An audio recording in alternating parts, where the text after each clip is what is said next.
الناس بتحترم اللي بيديها على دماغها وبتدوس بايديها ورجليها على الطيب الغلبان، ودي مش مفاجأة. احنا على طول بنسمع بلاش ده عشان ده ما بيسكتش، تأخرش المرتب على ده هيعمل لنا حوارات، شايلها لده، ده ما بيتكلمش خالص، بيجي يغلط فيك ويشتمك بس عارف انك محترم ومش هترد، مش هيعمل حاجة، ده طيب وغلبان هيسكت وهيستحمل، مع ان الدين اصلا قالك اللي يشتمك اشتمه واسمع. أي سبيتني أسبك، من قال لك يا حمار فقل له من شتمك فاشتم، جزاء سيئة سيئة مثلها. فإنك تسكت على حقك وتقبل الإهانة ملهاش علاقة بإنك شخص طيب أو محترم، عشان على فكرة ده عمره ما هيتحسب لك. جميل إنك تعفو عند المقدرة، بس الأهم والأولى إنك ما تكونش الشخص الضعيف اللي بيشيل الليلة كلها يقدروا يدوسوا عليه وما يفتحش بقه.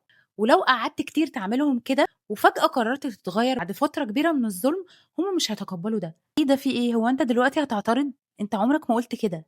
اللي بيعرف يكمل في الدنيا دي هو الشخص اللي ما بيسكتش واللي الناس بتخاف تعمل مشكلة معاه. خليك دايما الشخص القوي، تاخد حقك انك تكون شاطر وكويس، بس في نفس الوقت الناس تعمل لك ألف حساب.